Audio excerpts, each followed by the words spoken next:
Shalom à tous, que l'Éternel Dieu vous bénisse, que l'Éternel Dieu vous garde.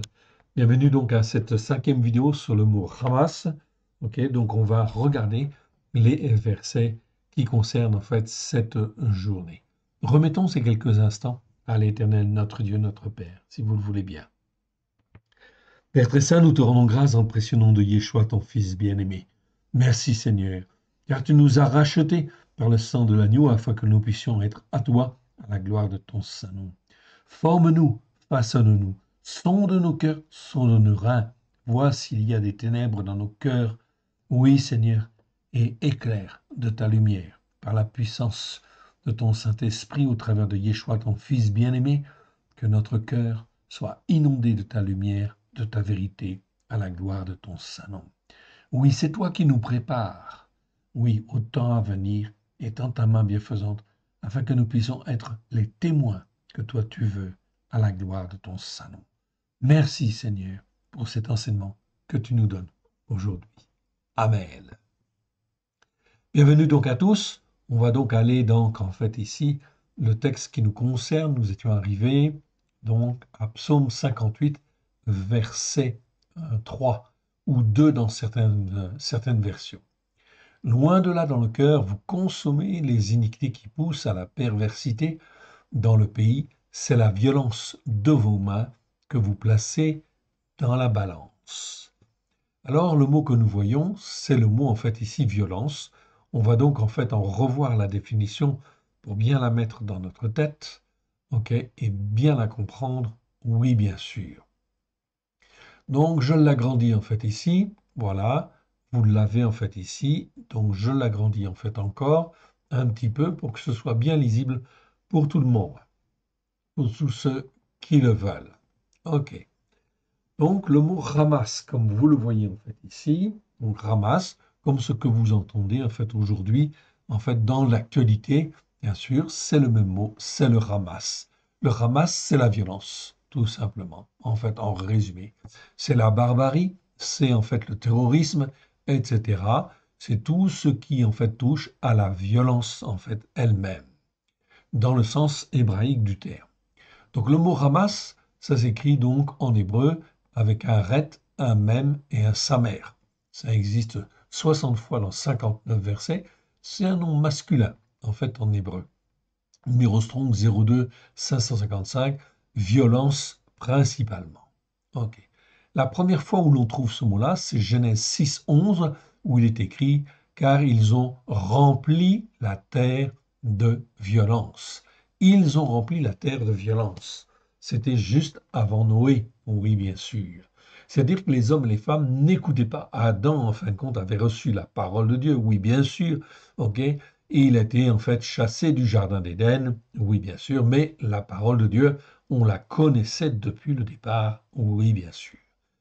Les ancêtres, en fait ici, les patriarches, tout au moins après Adam, en fait ici, ne gardent pas forcément en fait la parole de Dieu comme il le faut. Il y en a qui gardent, il y en a qui gardent pas. Ok, donc c'est exactement en fait l'image en fait ici de Caïn et de Abel. Abel, il gardait effectivement la Torah avec grâce et vérité. On le voit notamment au travers du sacrifice. C'est-à-dire qu'il fait des sacrifices, ça veut dire qu'il reconnaît qu'il est pécheur. Okay, et donc, en fait, qu'il faut que le sang coule et effectivement qu'il y ait en fait un sacrifice qui soit offert à l'Éternel. D'où effectivement le sacrifice de Abel. Caïn, en fait, lui, s'est laissé entraîner par la violence. Oui, bien sûr. Ok, il a tué son frère. Oui, bien sûr. Donc, c'est l'extrême. La violence, c'est toujours l'extrémité, en fait, des péchés, des transgressions et des iniquités. On peut dire cela. En hébreu, la racine hébraïque primitive, donc ret même, okay, c'est-à-dire les deux premières lettres, ret même, nous parle de tout ce qui est obtus, courbe, chaud, obscur, enveloppant, saisissant, une courbure, une déjection, une force compressive, la chaleur naturelle, le feu solaire, la torréfaction et le brunissement qui la suit, la noirceur, tout ce qui échauffe, tant au propre qu'au figuré, l'ardeur génératrice aussi, la passion amoureuse, la colère. Donc, les racines, en fait, ici, les deux premières lettres, peuvent orienter dans un sens ou dans l'autre, oui, bien sûr. On prend quelques exemples. Ici, la racine, en fait, ici, ret même, vous le voyez là, avec l'ajout de la lettre shin, en fait, ici, donne, en fait, ici, ramesh. Ok. Et ramesh, c'est quoi en hébreu? C'est le chiffre 5. Oui. Pourquoi le chiffre 5? 5, en fait, c'est un chiffre comme les 5 doigts de la main. Cela veut dire qu'avec le chiffre 5, en fait, on peut prendre. Ok. Ça permet d'appréhender, de saisir, de faire. C'est là une excellente chose, oui, bien sûr, sauf si, bien sûr, c'est fait pour faire le mal. Donc, en fait, en rajoutant une troisième lettre, cela va donner une signification, mais on a toujours au départ l'idée principale. C'est une ardeur, c'est une puissance pour faire quelque chose. Donc, les 5 doigts de la main, c'est une puissance pour prendre, pour appréhender, pour faire, pour saisir. Ok? Ça peut être en principe pour le bien, mais ça peut être pour le mal, en fait, aussi. C'est donc là une excellente chose, sauf si pour faire le mal. En arabe, par contre, le mot a perdu tout le sens intellectuel que la racine hébraïque a développé. Okay. C'est pour ça qu'en arabe, le mot ramas ne signifie plus que se corrompre, se gâter, putréfaire. C'est l'image même du Hamas aujourd'hui, en fait aussi, quelque part. C'est-à-dire, en fin de compte, que c'est une organisation terroriste, violence, qui ne cherche qu'à corrompre, qu'à gâter et à putréfaire. Donc, il n'est pas possible de s'associer ou de discuter avec le Hamas. C'est impossible. Okay. Il n'y a pas d'alliance possible. Leur but et leur seul but, c'est de détruire Israël. C'est de détruire tout ce qui peut y avoir de bien qui a un rapport avec la Torah et qui a un rapport avec Elohim, le Créateur. C'est donc en fait très important de bien comprendre ça, en fait, ici. Le mot ramas, en hébreu, issu de la racine retmem, par le rajout du signe final, samer, okay, que vous voyez là, okay, donne en fait ici ramas, effectivement, donc ce que l'on connaît. L'organisation terroriste, par exemple, okay, c'est une expression, bien sûr. C'est un signe, enfin, le samer, c'est le signe du mouvement circulaire. Ça nous parle d'une ardeur oppressante. Okay, donc les trois lettres nous parlent d'une ardeur oppressante, okay, mais toujours cruelle, toujours perverse, toujours barbare, abominable, au travers de l'homme lui-même. On peut affirmer par là que c'est là la porte ouverte à l'influence même de Satan qui veut détruire. Dans la version française Louis II, le mot est traduit ainsi, par violence 44 fois, l'adjectif violent 8 fois, bon, c'est acceptable. Ce qui est faux, non, c'est une erreur. Injustice, certainement pas. Brigand, non plus. Outrage, c'est pas tout à fait juste. Pillage, en fait, non plus.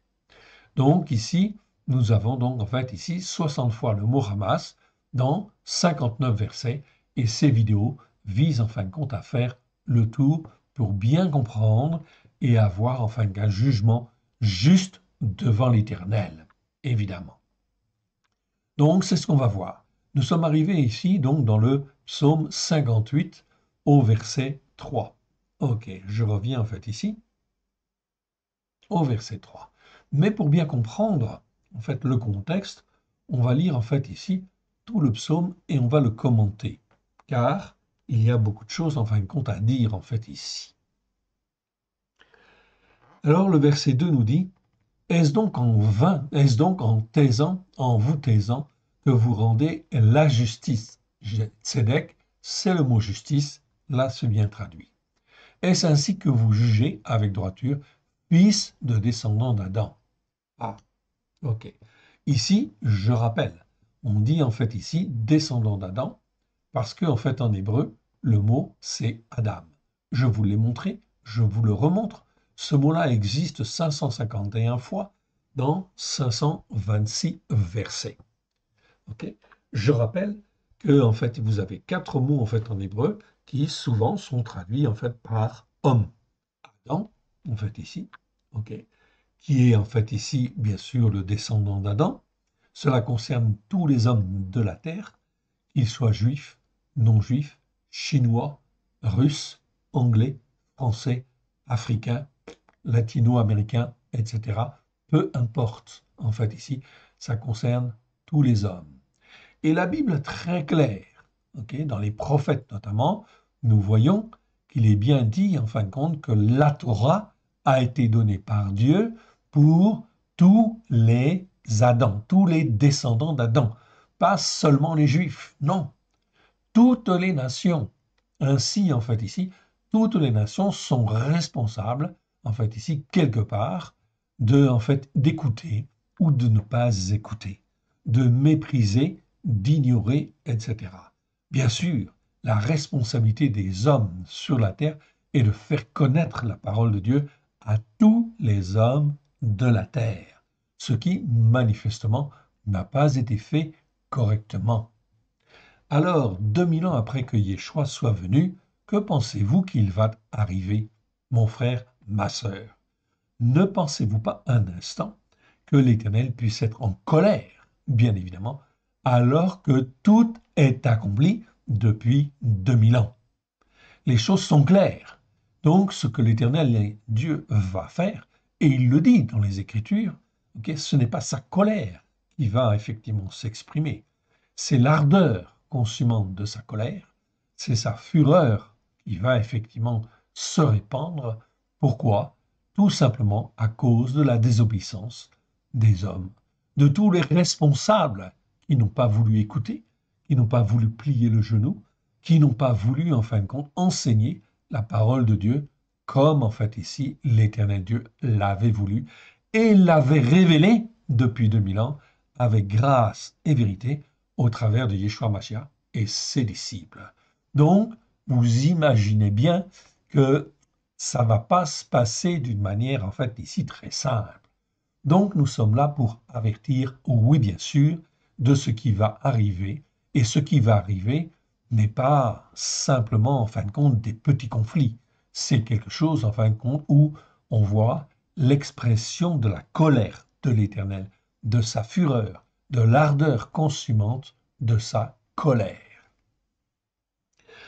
Ok, donc ici on parle des descendants d'Adam. Donc tous les descendants d'Adam sont concernés. Dernière remarque là-dessus, je rappelle à ceux qui n'ont pas déjà entendu, il y a 4 mots en fait ici en hébreu qui sont traduits en fait par homme dans la Bible. Le mot Adam en fait aussi, ok. Le mot en fait Enoch en fait ici qui veut dire plutôt en fait l'homme mortel ou les gens d'une manière générale, c'est-à-dire Enoch, c'est toujours l'homme, mais qui n'a pas la vie éternelle. Okay. Donc on ne sait pas s'il a la vie éternelle ou s'il va effectivement venir à Dieu, etc. C'est un Enoch. Donc d'un descendant d'Adam qui est un homme matériel déchu de la grâce, il peut devenir un Enoch, c'est-à-dire un homme mortel, qui n'a pas de vie éternelle, ou il peut devenir troisième état, c'est le Ish, c'est-à-dire un homme instruit, un homme façonné, en fait, qui normalement devait être façonné pour être attaché à Dieu. Et enfin, le Géber, en fait, ici, qui, en fin de compte, lui, est l'homme formé, l'homme façonné, etc., l'homme mature. Donc, c'est extrêmement important, car effectivement, aujourd'hui, nous sommes en 2024, quels sont les hommes qui, en fait, ici, dans la foi au Seigneur Yeshua, sont aujourd'hui des hommes matures, ok? Eh bien, il n'y en a pas énormément, oui, bien sûr. Ils sont tous, les uns et les autres, sur telle montagne spirituelle ou telle colline spirituelle, etc., dans telle, en fait, mouvance ou autre, etc., mais ils ne le sont pour la plupart, ok, ils ne sont pas sur la montagne de Sion, sur la montagne de la sainteté de l'Éternel. Il n'y a qu'une seule montagne spirituelle qui tienne la route devant l'Éternel Dieu, qui soit acceptable. Okay? C'est la montagne de Sion, c'est la montagne de la sainteté de l'Éternel. Verset 3. Loin de là, dans le cœur, vous consommez les iniquités qui poussent à la perversité. Wow! Ici, dans la Bible seconde, c'est traduit simplement par iniquité. Mais le mot, on l'a vu en fin de compte déjà, on l'a étudié, ce mot-là. Ici, c'est le mot avlata. Havlata ou Holot au pluriel, 3 fois dans 3 versets, numéro 05 766. Ok, nous sommes là dans des iniquités aggravées, si je puis dire. Ok. On a fait en fait ici l'étude sur les mots en fait iniquité. Je ne sais pas si vous vous en souvenez, mais je vous recommande effectivement en fait ici de les voir et de les revoir, car aujourd'hui, en fait en 2024, il y a très très peu de monde qui en fait savent dire ce que c'est qu'en l'iniquité. Le Seigneur Dieu nous rachète au travers du sang de l'agneau des péchés, des transgressions et des iniquités. 3 choses essentielles. Okay. Iniquité, c'est le mot avon en fait en hébreu. Je vous rappelle quand même le petit tableau que nous avons vu dans Genèse chapitre 4 verset 13. On va y revenir, juste pour rappel. Et je ferai quelques commentaires supplémentaires sur ce tableau. Ok, donc nous sommes en fait là dans l'iniquité et on arrive dans un tableau que je vous avais montré déjà, ok, sur les iniquités. Donc je descends.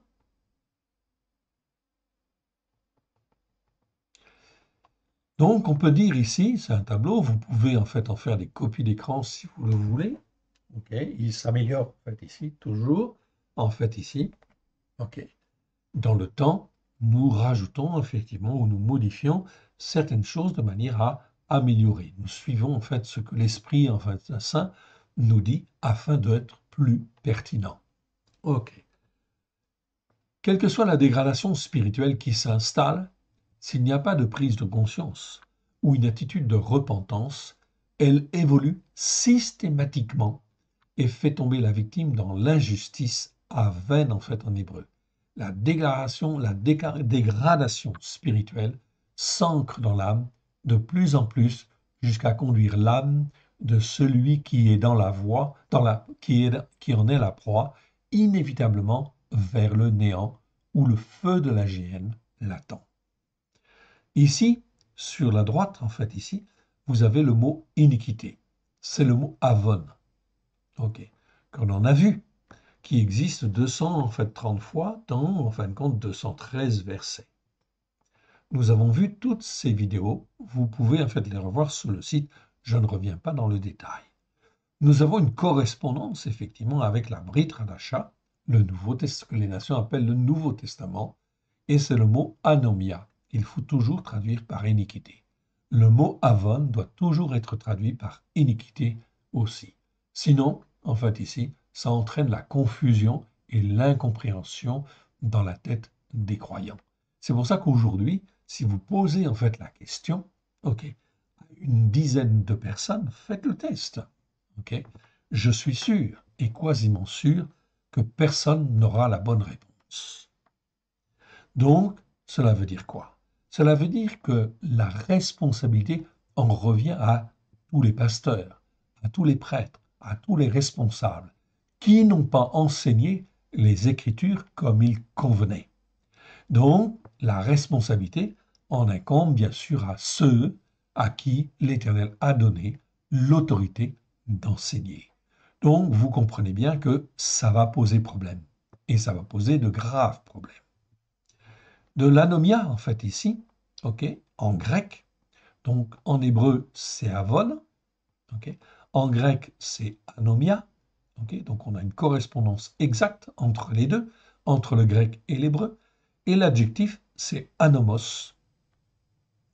Anomos, en fait, ici, qui en fait aussi peut être traduit d'une manière très simple pour bien comprendre. Okay. Ici, vous avez nomos en grec. Nomos, ça veut dire la loi, ça veut dire la Torah, en fait, ici, tout simplement. Et anomos, en fait, ici, ok, eh bien, c'est en grec, c'est privatif. Donc, ça, c'est en fait être sans loi, être sans la Torah ou contre la Torah. Donc, dès que je suis contre la Torah ou dès que je suis sans Torah, je suis dans l'iniquité. Ça va? C'est clair comme définition? On ne peut pas être plus clair. Alors, vous voyez bien qu'aujourd'hui, effectivement, l'iniquité, elle est très, très répandue. Iniquité, ça veut dire être sans la Torah, sans les enseignements de la Torah. Alors, en fait, effectivement, quand les gens polémiquent entre le fait de dire il faut faire le dimanche et non pas le Shabbat, vous voyez bien que ici, on est en fait ici dans l'iniquité très grave. En fait, ici, l'iniquité aggravée. Oui, bien sûr, car la prise de position fait effectivement qu'on refuse le Shabbat, donc on refuse la Torah, on refuse les Écritures, et donc là, l'orgueil s'installe, bien évidemment, et on ne fait pas. Donc, de l'iniquité, si je ne fais pas le Shabbat parce que je ne suis pas instruit, ok, je suis dans l'iniquité, mais en fin de compte, ça ne va pas plus loin. Le Seigneur peut me racheter de cette iniquité, ça ne pose pas de problème. Maintenant, si je sais, j'ai entendu, j'ai lu, effectivement, mais que finalement, en fin de compte, je ne le fais pas à cause des circonstances, à cause de l'influence des voisins, de ceci, de cela, etc., je ne le fais pas, ça veut dire que j'ai manqué le but. Et quand j'ai manqué le but, c'est quoi? C'est un péché. Maintenant, si je sais, j'ai compris, je sais dans mon cœur que il faudrait que je le fasse, mais je ne veux pas faire, je ne veux pas plier, en fait, ici, parce que je suis dans la théologie du remplacement, ou parce que, en fin de compte, je m'oppose à la Torah, je ne veux pas plier le genou, etc. Ça, c'est plus un péché, c'est une transgression. Dès que la volonté de l'individu est en cause, alors on passe du péché à la transgression. Donc, ce qui veut dire que ça va forcément et inévitablement s'aggraver. Donc, sur la colonne de gauche, on a en fait ici l'iniquité. Avon, anomia en fait en grec. À droite, vous avez l'iniquité, ok. Avon, anomia, amos, ok. Donc ça, c'est la droite. Et à gauche, en fait ici, le mot injustice. Si je descends, le mot injustice, vous l'avez là. En hébreu, c'est le mot aven, ok. C'est le mot aven. Aven, en fait, ici, ça existe 78 fois dans 78 versets. On a fait aussi les vidéos. Vous pouvez voir, je vous renvoie là-dessus si vous voulez, en fait, étudier. Aven doit toujours être traduit par injustice. Sinon, en fait, ici, on est trompé dans l'enseignement et on ne voit plus clair. On a une correspondance exacte avec également le grec. C'est le mot adikia. Adikia, ça nous parle d'injustice, oui, bien sûr.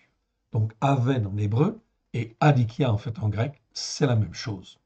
L'adjectif adikos. Et là, en fait, ici, vous voyez bien que Psaume 36, verset 13, nous dit « Déjà tombent ceux qui pratiquent l'injustice. Ils sont renversés, ils ne peuvent se relever. » C'est le Psaume 36, mais vous avez plein de versets comme cela. Alors, en fait, quand je tombe dans l'injustice, parce que l'iniquité a perduré en fait dans le temps, ok, plus en fait elle perdure, en fait ici, plus en fait ici le cœur en fait compte des hommes, des croyants, en fait ici, s'endurcit, et en fait de l'iniquité, on passe à une autre iniquité. Ok, et je vais vous montrer le schéma d'évolution, puisque nous l'avons retrouvé en fait ici, c'est donc très très clair. Juste un petit résumé en fait ici. Ok. Donc sur la colonne en fin de compte de droite, vous avez l'iniquité. Sur la colonne de gauche, vous avez l'injustice. Entre deux, on parle de dégradation inévitable. Ok. Influence spirituelle des mauvais esprits. Ok. Le cœur s'endurcit, iniquité après iniquité. Donc c'est une voie glissante, bien sûr, vers l'injustice de l'iniquité. On passe en fait ici à gauche ou à votre droite, en fait ici, ok, à en fait l'injustice. Voie glissante vers l'injustice pour l'homme qui s'y égare par hypocrisie, par duplicité, par orgueil, en fait ici, ou mauvais raisonnement, souffle l'influence de mauvais esprits. Ok. Il y a 5 variantes, donc entre l'iniquité avon et l'aven, vous avez 5 en fait ici variantes okay, de l'iniquité. On les a toutes retrouvées, bien sûr. Elles expliquent la glissade des croyants vers le monde de l'injustice. La dégradation spirituelle commence toujours par l'hypocrisie qui vient s'ajouter aux iniquités initiales. Donc la colonne en fait ici de droite, on est dans l'iniquité. Mais ensuite, ok, si ça perdure dans le temps, eh bien, en fin de compte, on tombe en fait ici dans la velle, en fait ici. La velle, 20 fois dans 18 versets, on a étudié, on a fait une vidéo là-dessus. Okay. Donc, c'est l'iniquité empreinte d'hypocrisie et de duplicité. Je sais, j'ai entendu qu'il faut faire, mais je prends en fin de compte ici une position où j'essaie de trouver des excuses, etc. En fin de compte, des hommes qui enseignent ceci, qui enseignent cela, je tombe dans l'hypocrisie et la duplicité. Ok, donc ça, c'est la velle. Si cela perdure en fait dans le temps, eh bien, on tombe en fait encore dans la vla. Okay, donc de la velle, en fait, ici, on passe en fait à la vla. Avla existe 26 fois dans 25 versets. Ok. Iniquité remplie d'hypocrisie et de duplicité, mais qui perdure dans le temps. Ça veut dire que le cœur, en fait, ici, va s'endurcir de plus en plus. Ok. Eh bien, en fin de compte, de l'avla, on va passer en fait à l'avlata ou au lot. C'est l'iniquité qui pousse à la perversité. Donc, il y a une dégradation spirituelle qui s'opère. C'est une glissade, en fait, ici, ok, spirituelle, bien évidemment. Et on tombe, en fait, dans Ével, c'est l'iniquité, en fait, ici, de Bélial, ou l'iniquité diabolique, sous l'influence de Satan, en fait, ici.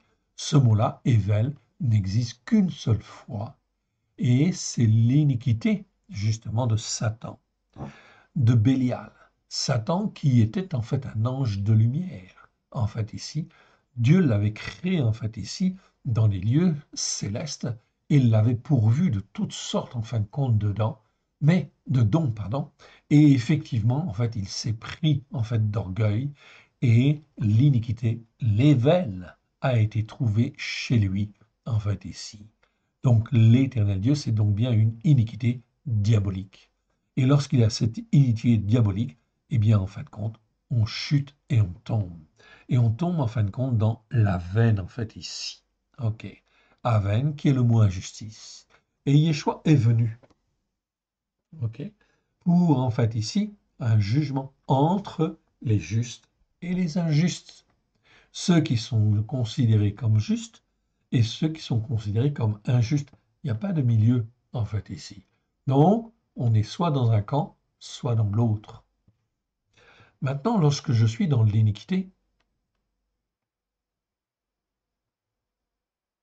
ici, Avon, sur la gauche, okay, la descente, en fait, ici, vers l'injustice, se fait plus rapidement dès lors qu'il y a de la violence. C'est pour ça que vous avez un deuxième trait, en fait, ici. Il y a le trait, en fait, de l'évolution en fonction du temps. Mais vous avez un autre trait ici, de l'avon, on passe à l'ava. Et de l'ava, on passe à la veine. Okay, donc ça, c'est un mot qui existe 17 fois dans 17 versets. On l'a étudié, il me semble. Okay. Eh bien, effectivement, c'est dès lors qu'on, en fait, ici, on passe d'une étape à l'autre, mais à cause de la violence, à cause de la méchanceté, en fait, ici, dans lequel, en fait, on peut, comment dire, s'exprimer devant l'Éternel, et auquel cas, bien sûr, la dégradation spirituelle se fait plus rapidement.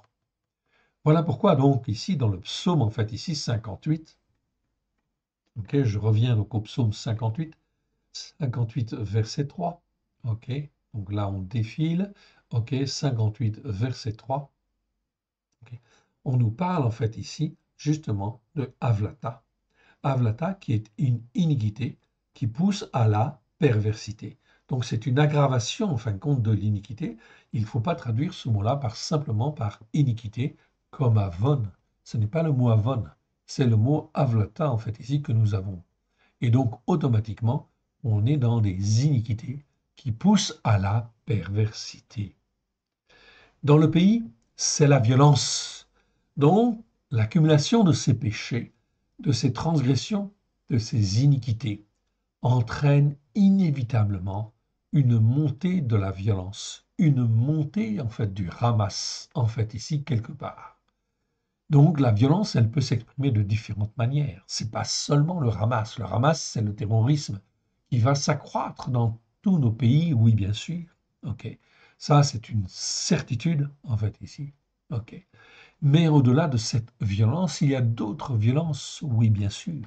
Il y a effectivement les violences qui peuvent être dues, en fait, ici, à des problèmes économiques, des problèmes sociaux, des problèmes politiques, des problèmes des conflits, en fait, guerriers, en fait, ici, comme, en fait, ici, l'Ukraine et l'URSS, c'est bien de la violence qui s'exprime, bien évidemment. OK. Donc, toute violence, c'est le mot Hamas, en fait, ici, quelque part, en fait, ici. Et là, c'est un état très, très grave, effectivement, car la violence s'accroît, s'accroît, s'accroît, s'accroît. Et la seule manière, en fait, de ne pas l'accroître, bien évidemment, c'est de se tourner vers Dieu, de lui demander pardon pour nos péchés, nos transgressions, nos iniquités. Il n'y a pas 36 chemins. Repentez-vous, car le règne de Dieu est proche. Et il est proche aujourd'hui bien plus en fait qu'hier. Voilà pourquoi la violence va s'étendre, ok, ici, partout, partout, partout dans le monde. Partout où l'iniquité, les péchés, les transgressions s'accroissent. Dans le pays, c'est la violence de vos mains que vous placez dans la balance, c'est-à-dire que la réponse en fait à un problème, ce n'est plus que la violence. Alors là, ça pose problème. Ça pose problème parce que, effectivement, plus la violence s'accroît, eh bien, en fin de compte, effectivement, on le voit dans la Genèse, ok, le monde était rempli de violence. Résultat des courses, l'Éternel décide, effectivement, de faire venir le déluge, car il n'y a plus d'autre solution, effectivement, pour rattraper les hommes. Ok. Et donc, voilà ce qui va se passer, oui, bien sûr. Mais cette fois-ci, le Seigneur a dit, il n'y aura jamais plus effectivement de déluge. Alors, que va-t-il se passer? Eh bien, ce qui va se passer, je vous l'ai dit et je le réaffirme, en fait, ici encore, c'est que la violence va s'accroître, mais elle sera telle que, en fin de compte, ici, 10 rois, 10 royaumes dans le monde seront effectivement obligés de s'associer pour créer un royaume mondial, évidemment, qui puisse en fait dominer et avoir un tant soit peu, en fin de compte, de paix ou de contrôle ou de maîtrise, en fin de compte, soi-disant, du problème.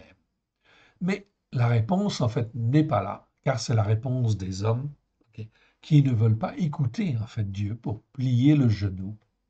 Alors, de ces 10 rois qui vont paraître, on a effectivement, en fait, les Écritures qui nous disent dans l'Apocalypse et dans Daniel, d'une manière très claire, que 3 hommes vont tomber, 3 rois vont tomber, et là, en fait, l'Antéchrist va, en fait, ici, régner.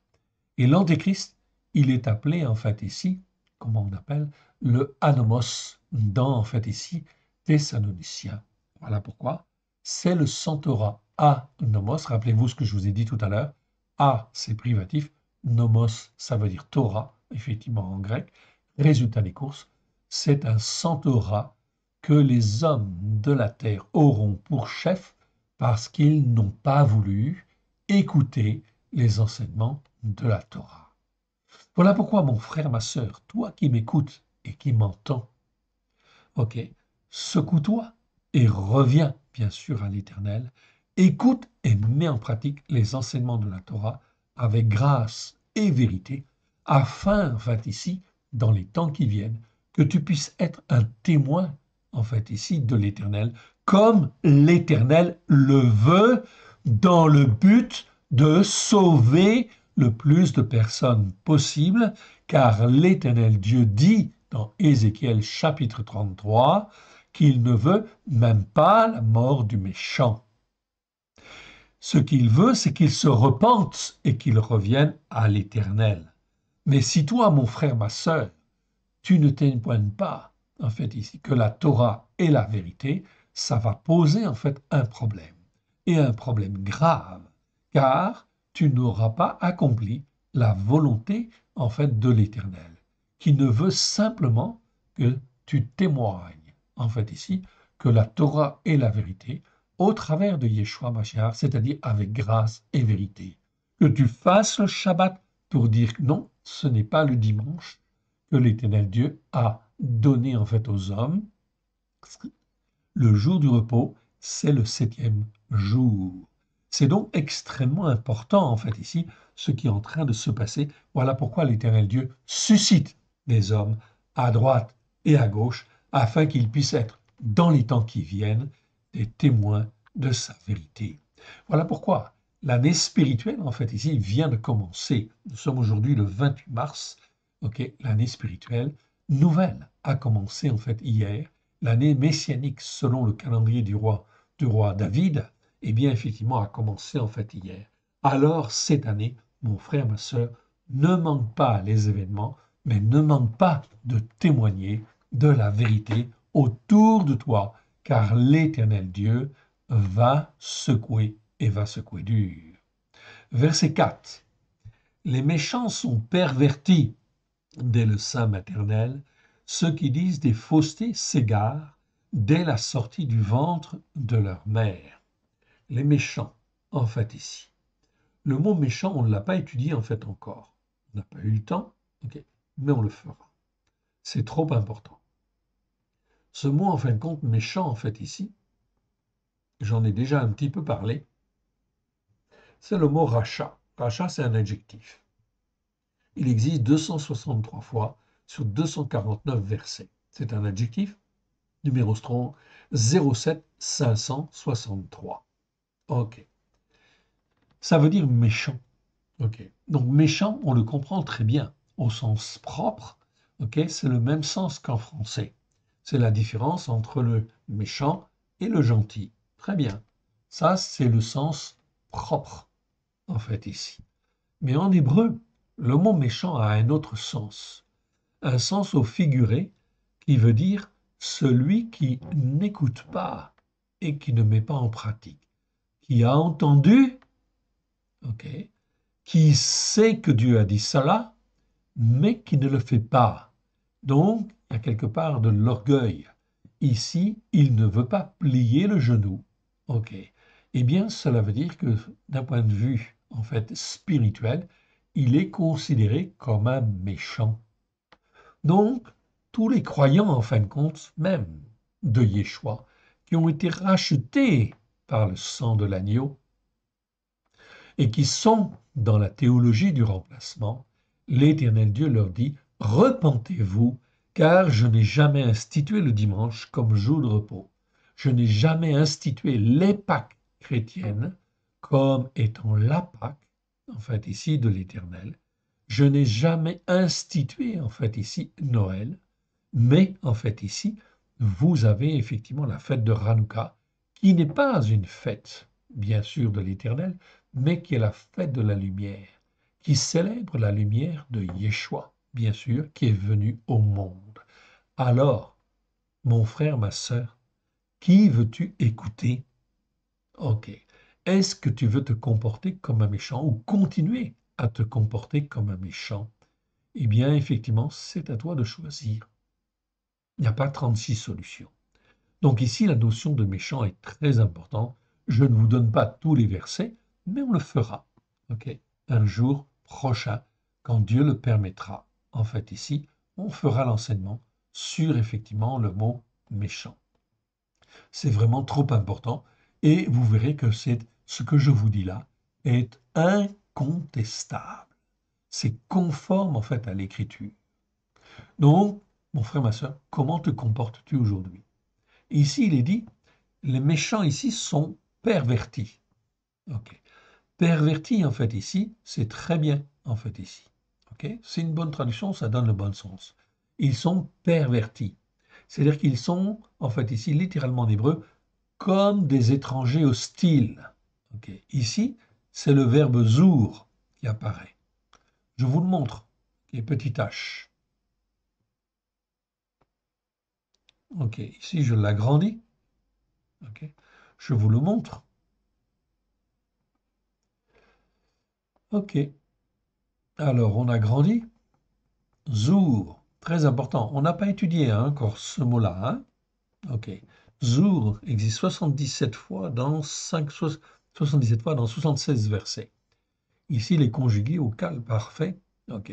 Ça nous parle en fin de compte des étrangers, mais des étrangers hostiles. Ok. Ou en fait ici, ça veut dire être perverti. Excuse-moi, j'ai fait une petite faute. Ok, je corrige. Être perverti. Ok. C'est-à-dire qu'un étranger hostile, il est perverti. C'est quoi un étranger hostile? Quand on parle en fait ici d'étranger hostile, c'est en fait un étranger, en fait ici, celui qui, en fait ici, n'écoute pas la parole de Dieu, ok, et qui ne veut pas faire cause, en fait ici, avec Dieu, avec la Torah. C'est un étranger, et c'est un étranger hostile. S'il, en fait ici, refuse, il est perverti par une autre doctrine, d'autres enseignements, d'autres philosophies, d'autres religions, etc. C'est devenu un étranger hostile. Alors le Seigneur dit bien, en fait, vis-à-vis des étrangers hostiles, ok, qu'il ne faut pas les fréquenter. Il ne faut pas faire alliance, en fait, avec eux. Tu ne les invites jamais aux fêtes de l'Éternel. En fin de compte, ici, tu ne fais jamais alliance avec eux. Je rappelle, dans la Bible, vous avez plusieurs formes, en fin de compte, ici, d'étrangers. En fait, vous avez 4 mots dans la Bible pour parler des étrangers. Vous avez le guerre, ici, je rappelle, le guerre qui est un étranger non hostile, qui veut bien écouter, qui veut bien servir, en fait, ici, qui veut bien, enfin, apprendre, en fait, ici. C'est le guerre. Celui-là, tu l'invites aux fêtes de l'Éternel. L'Éternel Dieu dit, au contraire, tu l'invites. Si lui veut écouter, il a un cœur pour écouter, tu l'invites afin qu'il apprenne et qu'il puisse être enseigné. Donc le guerre, ce n'est pas un étranger hostile, c'est un étranger que tu dois accueillir, que tu dois aider, que tu dois soutenir, etc. Ensuite, c'est le nérar. Nérar, c'est l'étranger idolâtre, c'est-à-dire il est dans un culte, en fait, ici, qui n'est pas le culte de Dieu, etc. Celui-là, tu ne l'invites pas chez toi, bien évidemment non plus, ok, et tu ne fais pas alliance avec lui, évidemment. Mais, en fait, ici, si toi, tu te comportes bien, en fait, aussi avec lui, il y a, en fait, ici, possibilité, bien sûr, en fait, ici, qu'il puisse devenir un étranger tout court, un étranger non idolâtre, c'est-à-dire qu'il abandonne son idolâtrie, etc. Et il peut venir vers Dieu. Mais l'étranger hostile, troisième catégorie, ok, lui, il ne veut pas. Il est en fin de compte dans l'orgueil de sa, comment dire, de sa croyance. Ok, celui-là, ok, tu ne le fais pas rentrer chez toi. Et enfin, le quatrième, c'est l'inconnu, l'étranger inconnu. Ok, c'est le nori en fait en hébreu. Et Nori, il est inconnu. Comme il est inconnu, ok, tu dois être prudent parce que tu ne sais pas si c'est un guerre, si c'est un Héra ou si c'est un Zour, en fait, ici.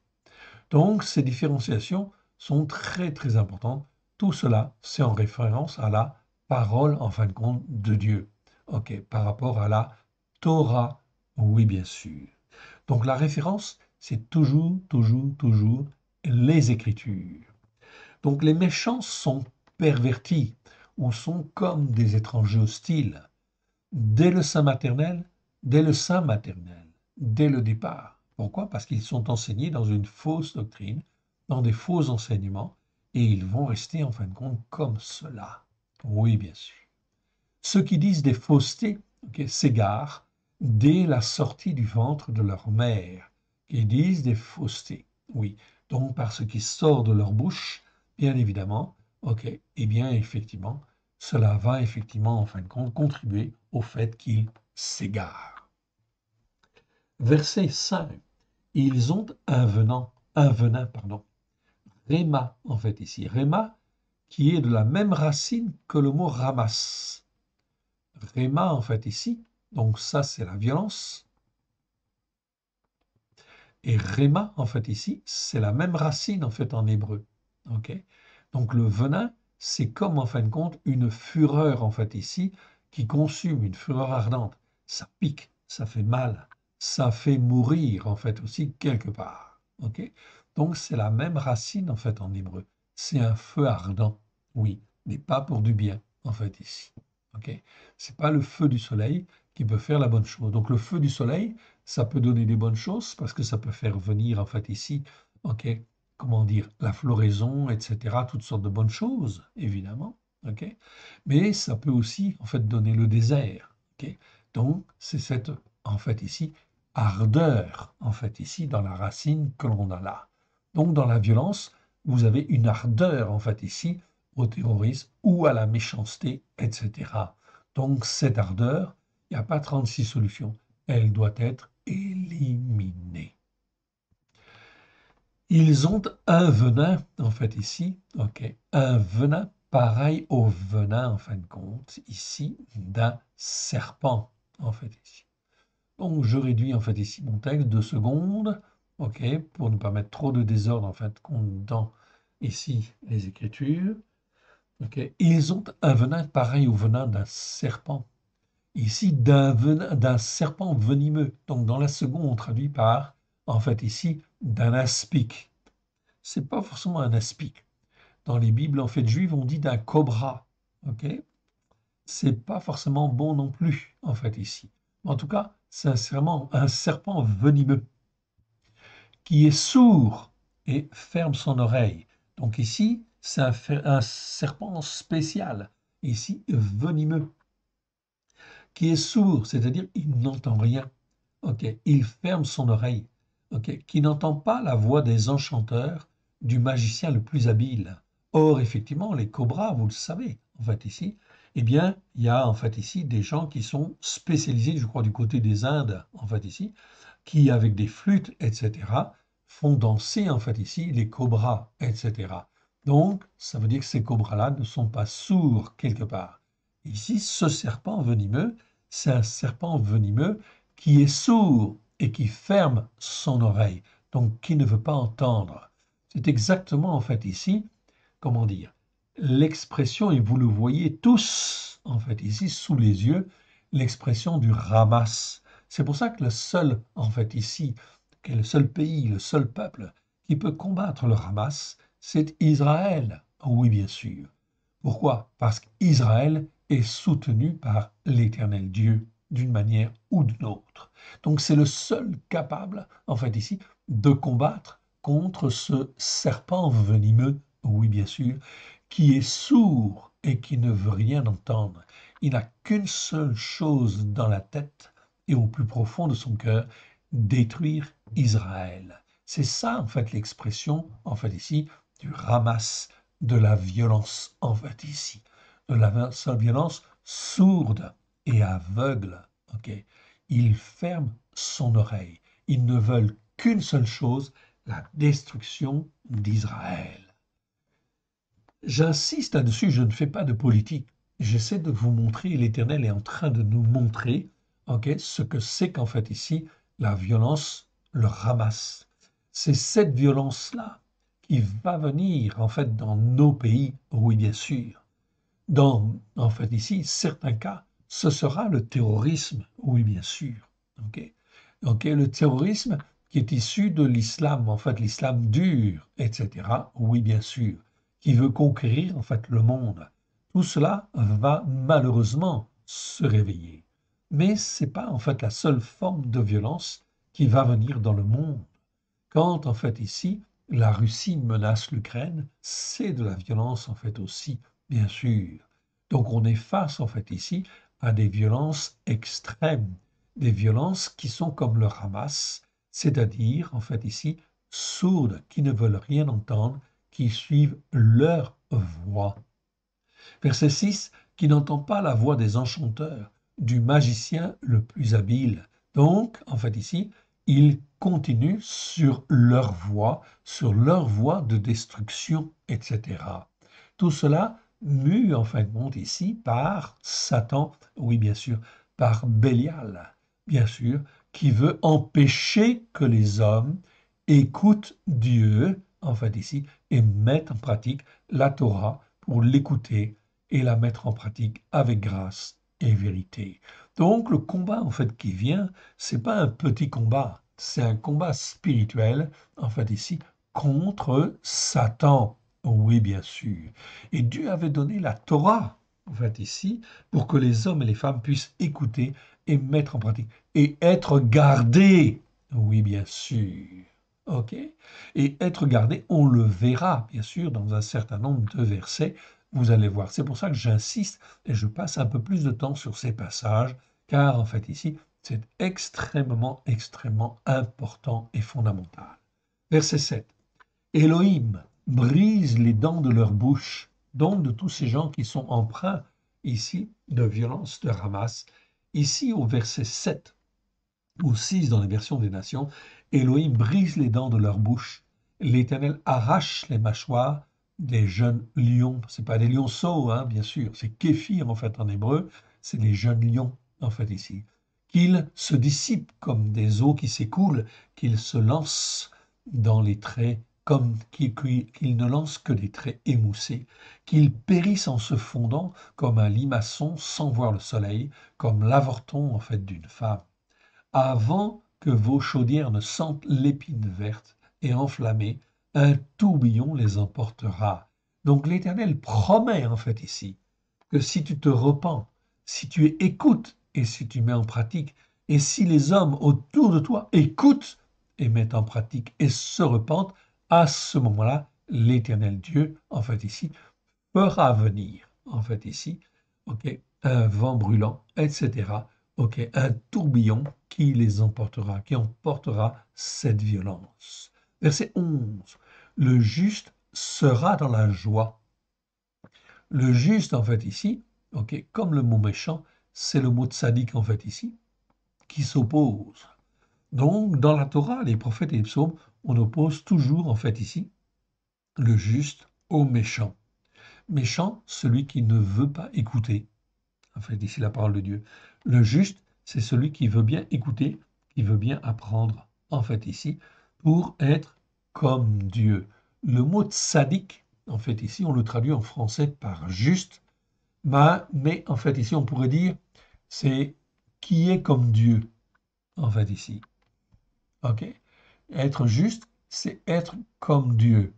Alors, est-ce qu'on peut être comme Dieu? Non. Mais en fait, ici, le sang a coulé il y a 2000 ans. Et si tu crois, en fait, que 2000 ans, il y a 2000 ans, le sacrifice de Yeshua est parfait pour te laver, te laver et te purifier, alors tu es rendu juste. Le Seigneur te dit, dans ce cas-là, marche par la foi. Dans la justice par la foi, c'est le mot tzedaka. Tzedaka, on l'a vu déjà, ça existe plus de 150 fois, 157 fois, je crois, dans 150 versets, si ma mémoire est bonne. On a fait les vidéos là-dessus, je vous renvoie, vous pouvez donc aller voir. Donc le Seigneur Dieu veut que nous apprenions tous à marcher dans la justice par la foi, la justice qu'il nous donne au travers, en fin de compte, de Yeshua depuis 2000 ans. 2000 ans. Qui écoute aujourd'hui pour mettre en pratique comme Dieu le veut, en fait ici, alors que tout est accompli à la croix depuis 2000 ans.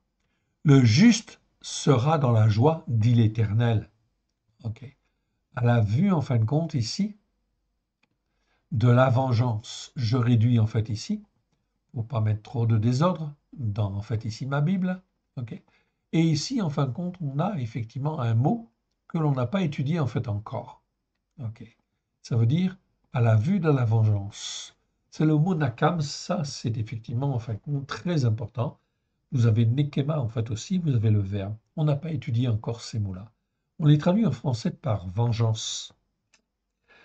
Mais c'est peut-être pas forcément le bon terme. Mais en français, on a du mal en fait à trouver exactement le bon terme pour traduire nakam. Ok. C'est en fait ici la justice de Dieu qui est rendue sur la terre. Donc c'est un peu comme une vengeance, mais c'est le retour des choses. C'est en fait ici pour que tout soit rendu juste devant Dieu. En fait ici. Donc on utilise le terme vengeance en fait en français. C'est pas forcément une mauvaise traduction, mais pour le moment, on n'a pas travaillé en fin de compte dessus, donc on ne peut pas vous donner plus pour le moment. Ok. Donc, sera dans la joie à la vue de la vengeance. Ok. On aurait pu dire justice, mais le mot justice, c'est le mot tzedek. Ok. Donc, on ne peut pas utiliser le mot justice. Sera dans la joie à la vue de la justice, en fait, qui sera rendue, ou la justice qui sera rendue. On pourrait dire ça, c'est peut-être plus approprié. Ok. On verra ça. Il baignera ses pieds dans le sang des méchants. Ok, on retrouve le mot méchant que je vous ai donné tout à l'heure. Les méchants, c'est ceux qui ne veulent pas écouter, en fait ici, la parole de Dieu, la Torah, pour la mettre en pratique avec grâce et vérité. Donc ici, ok, le sang des méchants. Donc si on parle du sang ici, ça veut dire qu'effectivement, il va y avoir beaucoup de choses qui vont arriver, qui en fin de compte vont être très très très graves, en fait ici. C'est l'Éternel Dieu qui juge. Ok, verset 12. Et les descendants d'Adam diront, oui, il y a une récompense pour le juste. Oui, il est un Élohim qui juge sur la terre. Et oui. Donc Élohim, notre Dieu, le Dieu d'Abraham, de Yitzhak et de Jacob, est un Dieu juste. Il ne faut jamais douter. Tous ses jugements sont justes. Nous l'avons vu dans la série effectivement que nous avons fait sur le jugement juste. Vous avez 33 vidéos de 1 heure à 1 heure et demie pour le jugement juste. En fait, ici, nous avons étudié le jugement juste. C'est effectivement extrêmement important afin d'apprendre à avoir devant Dieu un jugement juste. Si je n'apprends pas à avoir un jugement juste, ça va poser problème dans les temps, en fin de compte, qui viennent. Alors il vaut mieux se caler sur les enseignements de la Torah, des prophètes et des psaumes. Ok. Personne ne peut échapper en fait à cela. Ok. Donc on a vu effectivement ici le mot violence. Ok. Je le réduis en fait ici pour qu'il soit en fait ici à la bonne taille. Ok. 2 secondes. Ok. Je le réduis en fait ici. Très bien. Ok. 4. Ok. Donc ici, on a le mot en fin de compte ramasse dans le psaume 58, verset 3. C'est ce que nous avons étudié en fait ici. Maintenant, on va aller au verset suivant qui nous concerne. OK. Et on se retrouve dans un autre psaume. C'est le psaume en fin de compte 58 cette fois-ci. Psaume 58. Voilà, psaume 58. Et on retrouve en fait ici. Ben non, 58, c'était là où on était. Donc, OK. Donc, je réduis en fait ceci. Voilà. Ok, 2 secondes. Ah, il faut que je mette en fait ici 4. Ok. Voilà, c'est bon. Ok. J'ai dû faire une petite erreur ici dans ma référence. Ok, je reviens. Voilà. Ok.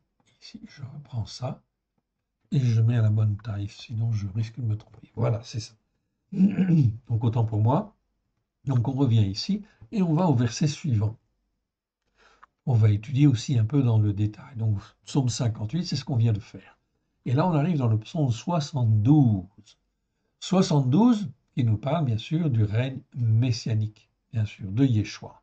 Et au verset 12, en fait, ici, ok, il est bien dit, psaume 72, verset 14, il les affranchira de l'oppression et de la violence, ici du ramas, bien sûr, et leur sang aura du prix à ses yeux.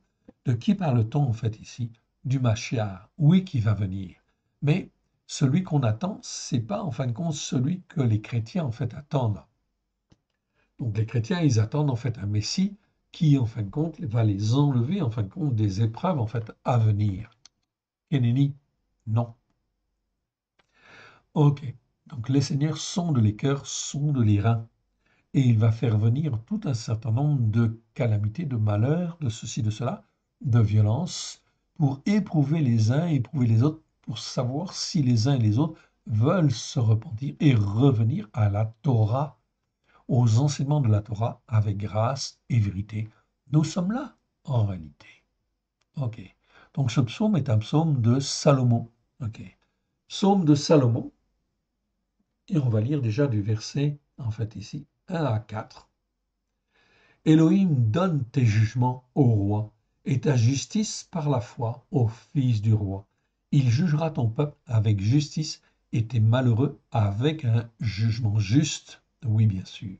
Donc voilà, effectivement, c'est le mot mishpat que nous avions étudié, en fait, ici. Donc je vous le rappelle, ok, très important, en fait, ici. Donc il faut effectivement donc revenir, en fait, là-dessus. En fait, ici, sur ces vidéos, pour bien comprendre, en fait, ici, comment, en fait, avoir un jugement juste devant l'Éternel. Ok. Et on ne peut pas échapper. Personne ne peut échapper. Les montagnes porteront la paix pour le peuple et les collines aussi par l'effet de ta justice par la foi. Donc c'est le mot tzedaka dont je vous parlais tout à l'heure. Je vous le montre en fait ici pour que vous puissiez bien l'enregistrer. Tzedaka, 157 fois dans 150 versets. Je vous renvoie aux vidéos extrêmement importantes. Car l'Éternel Dieu dit que mon juste vivra selon un jugement juste et selon la justice par la foi. C'est écrit. Donc, il vaut mieux que le croyant, en fait, il apprenne. Si le croyant ne veut pas apprendre, il se comporte, en fait, ici, comme un méchant. Résultat des courses, eh bien, ça ne va pas le faire. Verset 4.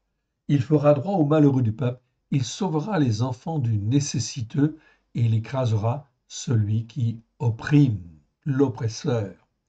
L'oppresseur, en fait, ici, ok, on traduit ici par oppresseur, c'est pas forcément tout à fait sûr que ce soit le terme oppresseur ou qui opprime, ok, c'est pas tout à fait sûr que ce soit tout à fait ça. Mais on n'a pas étudié en fait encore ce mot-là, donc on le fera le temps voulu.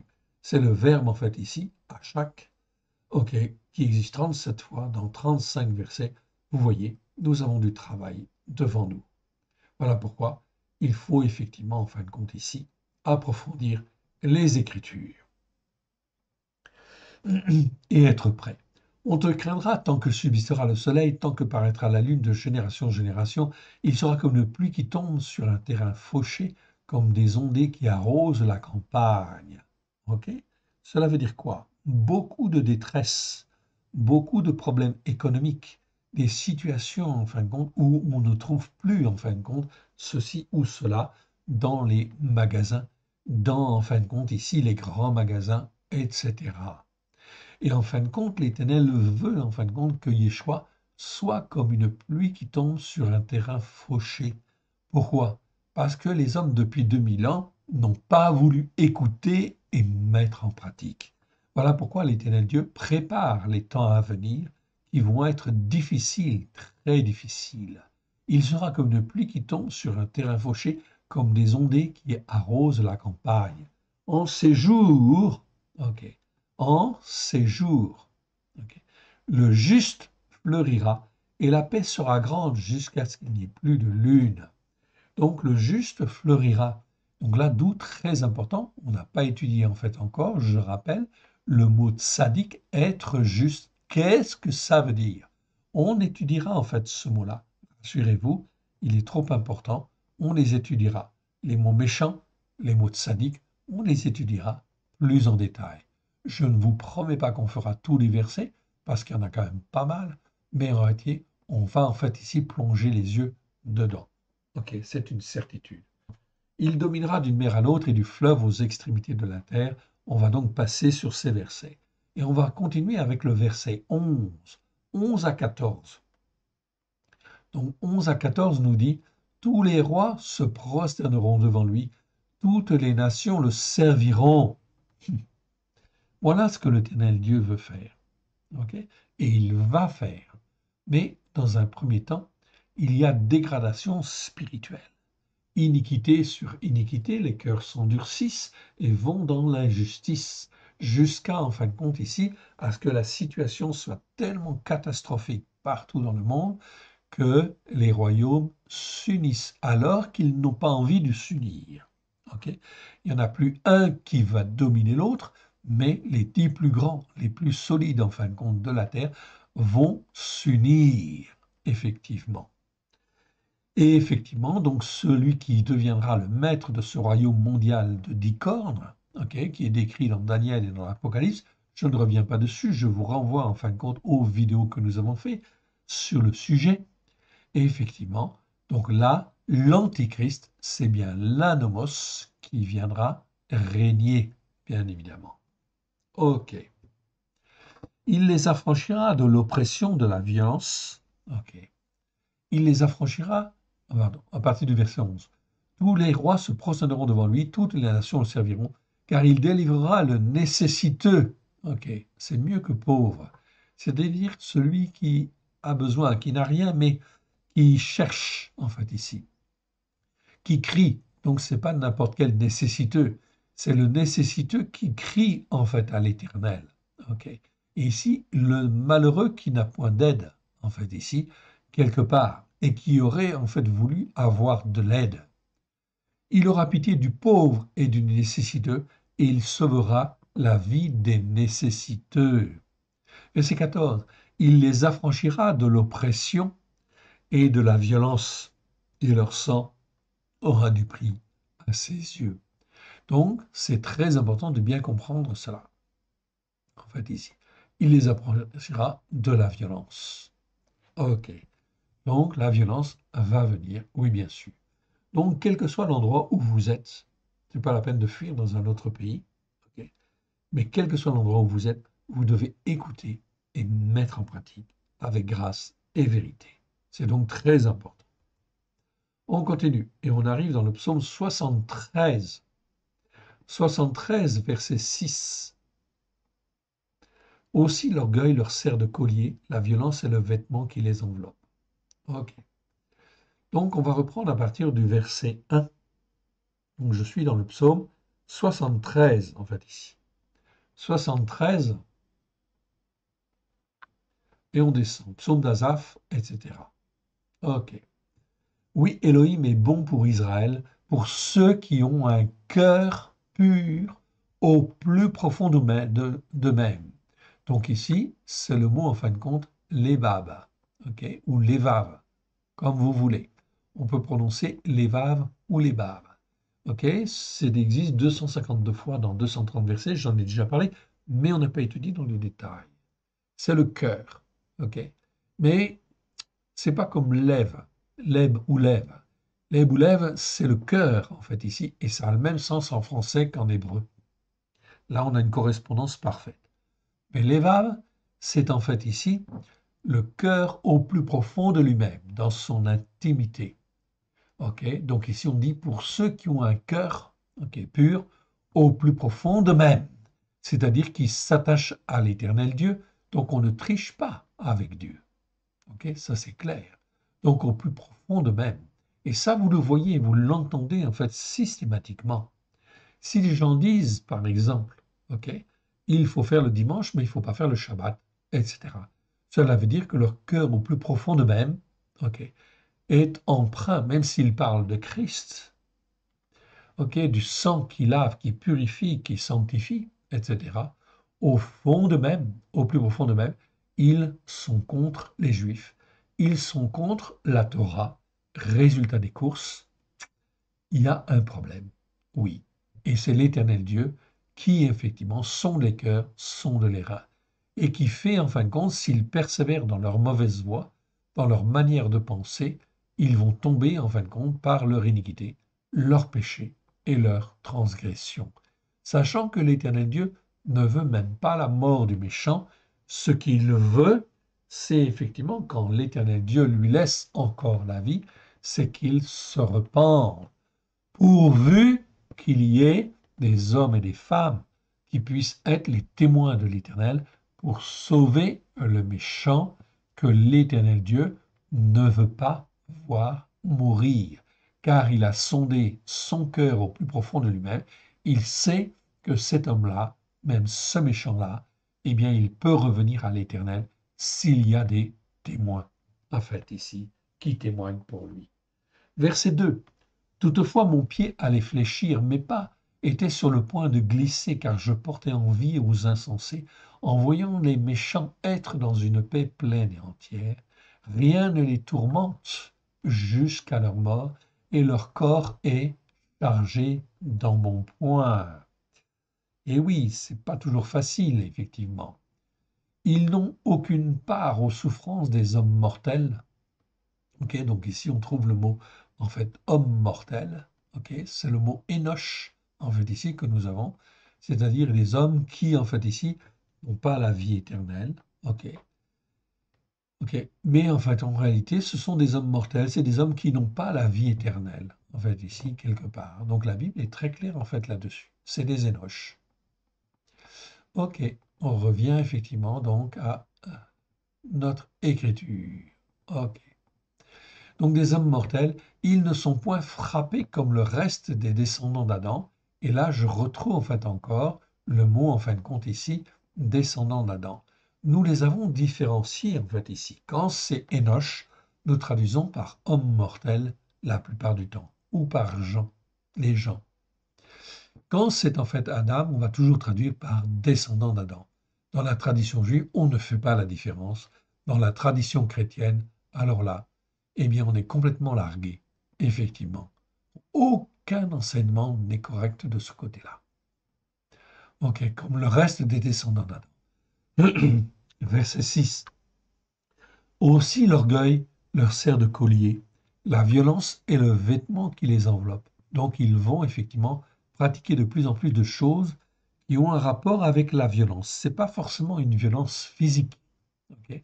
Ça peut être une violence spirituelle ou morale, en fait, ici, quelque part. Okay. Donc attention au sens hébreu en fait, du terme. Le mot ramasse a un sens en fait ici très élargi en fait aussi. Leurs yeux brillent à travers la graisse, leur cœur au plus profond d'eux-mêmes dépasse l'imagination. C'est-à-dire qu'on n'imaginerait jamais, en fin de compte, qu'ils fassent ce genre de choses. Okay. Donc, on a en fait ici le mot violence, effectivement, dans ce verset. On continue et on va au verset suivant. Et on arrive, en fin de compte, maintenant, donc, dans le psaume 74. 74, ok, 74, verset 20, en fait, ici. Donc 74, verset 20, il faudrait que je reprenne, c'est en plus en fait un masquil, donc c'est un psaume instructif. Donc ce sont des psaumes, il y en a 13, qui sont effectivement extrêmement intéressants, en fait ici, pour l'éducation en fait de la foi, pour tirer la foi vers le haut. Nous les avons retraduits, ils sont disponibles sur notre site, vous pouvez donc aller les chercher si vous le voulez. Donc ici le psaume en fin de compte 74, ok, au verset en fait ici, au verset 20 en fait ici. Donc on va lire le verset 2 pour bien situer le contexte et le verset 20 simplement. Donc on ne va pas lire tout le contexte. Souviens-toi de l'assemblée des témoins que tu t'es acquise depuis les temps anciens, que tu as racheté pour être la tribu de ton héritage, de cette montagne de Sion, tu y fis ta demeure. Ok, donc ici, on parle en fin de compte de l'assemblée des témoins de Dieu qui existe depuis en fait ici le commencement, oui bien sûr, dans lequel on trouve Noé, Noach, dans lequel on trouve Abraham, Yitzhak, Yaakov, ok. On trouve également Moshe, on trouve David, on trouve les prophètes et beaucoup d'autres en fait encore. Ils sont tous sur la montagne de Sion. Donc ils ont tous été rachetés, oui bien sûr. Et ils ont compris depuis le début qu'ils étaient rachetés, qu'ils n'étaient pas en fin de compte des hommes purs devant l'Éternel et qu'ils avaient besoin d'être rachetés. Même Job, ok. Job, qui est en fait ici un patriarche, il était probablement, très certainement, entre Noé et Abraham. Et lui-même parle, en fait, ici, dit dans un des versets, nous l'avons vu, je vous renvoie en fin de compte à ce que nous avons étudié en fin de compte déjà. Donc Job dit, je sais, dans toute sa, en fait, misère, en fait, ici, dans toute la détresse dans laquelle il est plongé, il garde la foi et il dit, je sais que mon Rédempteur existe.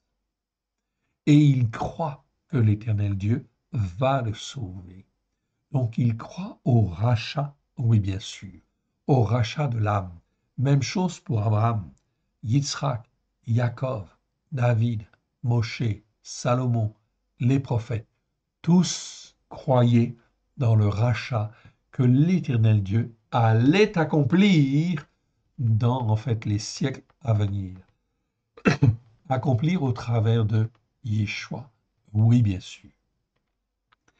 C'est le Messie, en fait, bien sûr. C'est Yeshua, le Messie, Yeshua HaMashiach. Mais pas n'importe quel Messie. Pas le Messie qui vient et qui vient combattre le mal selon effectivement ce que tu penses. mais le Messie qui vient racheter, donc qui a fait l'expiation. Voilà pourquoi il faut dire Yeshua HaMashiach, le Messie, celui qui est appelé Christ, ou en hébreu, Yeshua HaMashiach, Kara HaKefour, c'est-à-dire celui qui a fait l'expiation. Si tu crois dans celui-là, ça veut dire quelque part que tu reconnais que tu es pécheur, que tu commets des iniquités, des péchés, des transgressions, et que tu as besoin d'être lavé, en fait, ici, par le sang de l'agneau. À ce moment-là, oui, bien sûr, l'Éternel Dieu dit, en fait, ici, dans le verset 20, ok, il t'avertit, il dit, aie égard à l'alliance, car les lieux sombres du pays, sont devenus des repères de violence.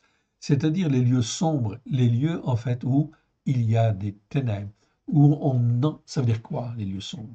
C'est tous les lieux, même si dans l'apparence c'est dans la lumière. C'est quoi les lieux sombres? Les lieux sombres, c'est tous les lieux où on n'enseigne pas la vérité, où on n'enseigne pas que la Torah est la vérité. Ce sont des lieux sombres. Donc on peut dire que toutes les églises, je suis désolé de dire ça comme ça, et toutes les assemblées messianiques qui n'enseignent pas que la Torah est la vérité, avec grâce et vérité, au travers de Yeshua HaMashiach, sont en fin de compte des lieux qui, en fait, ici, sont sombres, car on n'enseigne pas la vérité. On ne dit pas Torah Emet, c'est-à-dire ta Torah est la vérité. Voilà pourquoi, en fait, il convient effectivement de faire attention, car les lieux sombres du pays sont devenus des repères de violence. Okay. Que l'opprimé ne s'en retourne pas confus, que le malheureux et l'indigent louent ton nom. Car lève-toi, ô Éternel, défends ta cause, souviens-toi de l'opprobre qui te vient de la censée tous les jours, n'oublie pas la voix de tes oppresseurs, ok, le tumulte toujours croissant de ceux qui s'élèvent contre toi.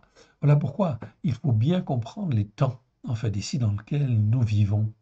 Les ténèbres, en fait, ici, c'est effectivement tout ce qui empêche, on n'a pas étudié le mot rocher, en fait, encore, le mot ténèbres. Mais c'est exactement ça que cela veut dire.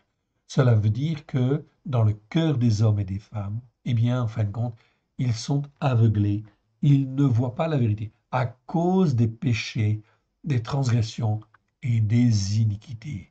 Plus les iniquités perdurent, plus en fin de compte les péchés, en fait, ici, et les transgressions augmentent, plus en fin de compte les ténèbres dans le cœur des uns et des autres sont là, s'accroissent, et il y a de plus en plus de cœurs qui s'endurcissent, et effectivement, ils voient de moins en moins bien, même s'ils ont été bien enseignés au départ, ok, s'ils en fait ici abandonnent la pratique, comme l'Éternel Dieu le veut, s'ils ne marchent pas dans un jugement juste, Mishpat, et selon la justice par la foi, Tzedaka, alors ils vont tomber, ils vont chuter. C'est extrêmement important, je vous renvoie aux vidéos. Voilà pourquoi les enjeux, en fait ici, spirituels, sont extrêmement, extrêmement importants. J'espère, en fait ici, que vous avez, en fin de compte ici, compris. L'Éternel Dieu nous suscite aujourd'hui. C'est un appel, en fait ici.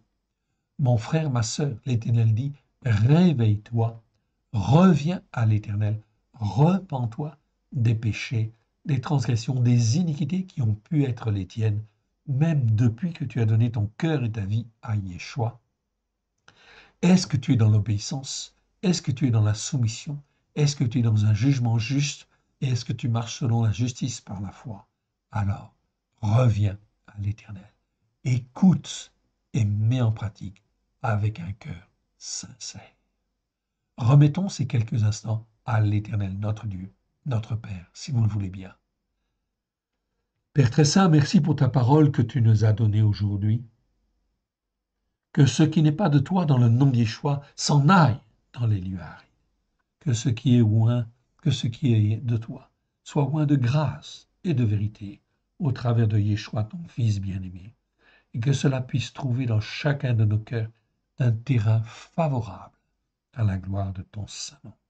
Que cela puisse nous former, nous façonner, et que nous puissions porter le fruit que toi tu veux dans les temps qui viennent à la gloire de ton Saint-Nom, afin de te glorifier, toi le seul vrai Dieu, sur la terre, au travers de Yeshua Mashiach, celui qui est appelé le Christ. Merci, Père. Merci, Yeshua. Merci, Esprit Saint. Nous sommes à toi nos cœurs, à toi nos vies, maintenant et à jamais. Amen. Que l'Éternel Dieu vous bénisse, que l'Éternel vous garde.